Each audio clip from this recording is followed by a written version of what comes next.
It's a rainy Wednesday morning in Port Aransas as the salty sea sprays across the Patton Center at the Marine Science Institute. The harsh winds whip the palm trees and send waves crashing against the jetties just out back.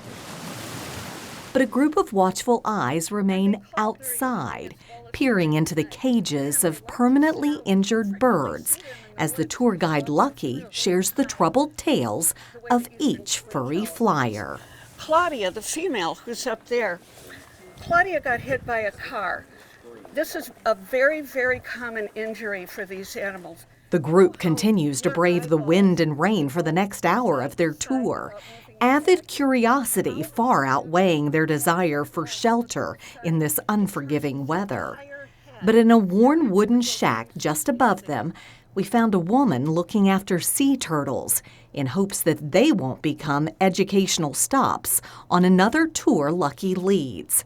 It's a mission she's been on for the last 7 years, ever since she joined the Wildlife Rehab Center that's become a thing of legend in this small beach town.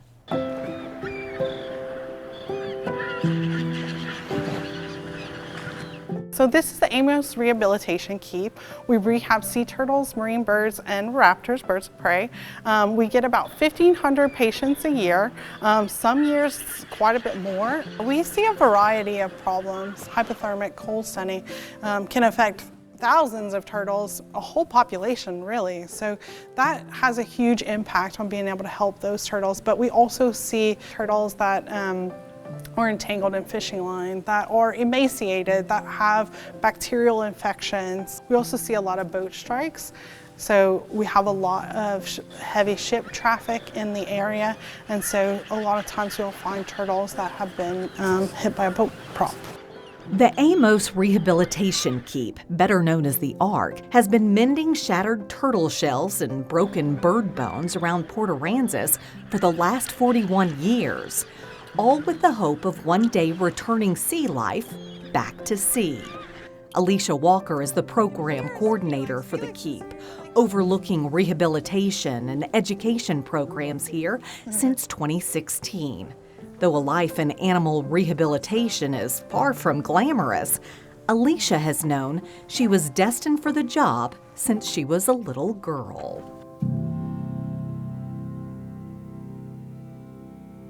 I grew up in Louisiana near Lafayette, and so we spent a lot of time outdoors. I think I've just always been enamored with being outdoors. You know, there's something like calming about, you know, being out there, and also like I always wanted to do this kind of work, help animals, and so help wildlife, either through conservation or in this case with rehabilitation. I get to take these injured animals and fix them up and send them back out into the wild. So we've got almost 200 grams of squid here. As Alicia ventured into her career in conservation, her research and rehabilitation efforts led her all across the nation. But on a rescue mission in 2016, Alicia got to meet one of her biggest inspirations. My name is Tony Amos. I'm a researcher here at the University of Texas Marine Science Institute. As one thing led to another, Alicia was taken under his wing and down the path she's been chasing since she was a little girl. But it quickly became apparent to Alicia that this job opportunity was far more important than she initially thought it to be. This was someone that I looked up to for a really long time. He was a hero of mine. He was a wildlife warrior, you know, and so I knew I needed to learn as much as I could from him, and that, you know, time really wasn't on my side, and I knew that I needed to make him aware that I was going to carry on his legacy and do the best job that I could, prove to him that I was the right choice for the job. Tony Amos began rehabilitating animals when he was out patrolling a stretch of Port Aransas and found a group of oiled birds and turtles on the beach. What started as a handful of injured animals turned into a full-fledged rehab center for sea life. After that, Tony's legacy snowballed. For the next few decades of his life, he became known as the Guardian of the Gulf and a beloved figure in the town of Port Aransas. They named a beach after him in 2016 and changed the name of the facility from Animal Rehabilitation Keep to Amos Rehabilitation Keep shortly after. But in 2017, after a vicious battle with pancreatic cancer, Tony Amos left behind a legacy that Alicia knew she had to continue. That is where the brain is. Yeah. So they really rely on their instincts. If he could see you today and see what this has become, what would he say? I hope that he would be proud, you know. I feel like I've worked really hard to continue his legacy, and there are definitely times that were difficult, like Hurricane Harvey. The Ark was decimated.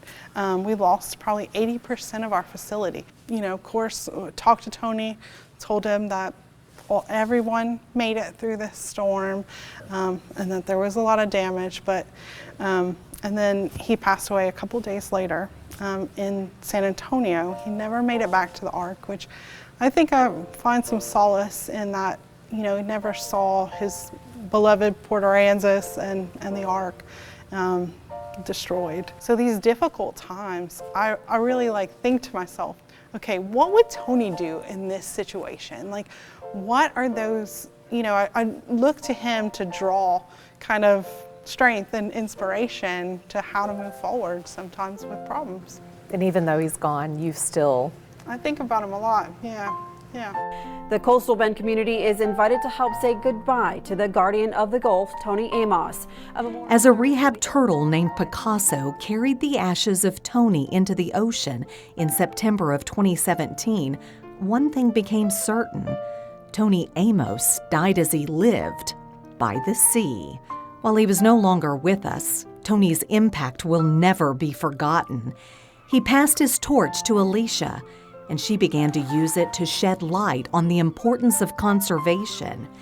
And though the life of a conservationist is full of loss, pain, and frustration, the Amos Rehabilitation Keep finds comfort in not only preserving the ocean, but preserving the legacy of Tony Amos, with each and every animal that they get to give another chance at life. All right, Taco, today's your day of freedom. All right, buddy, let's go. When you come face to face with this animal, with sea turtles, they're endangered species, or pelicans that were almost extinct. And sometimes you don't even know that you cared, but you look at this animal and it sparks some emotion and feeling, and it helps you to make the right choices in the future. It makes a lasting impression on people, and it really helps them to care as much as we do. I want you to do good things, have babies, avoid fishermen.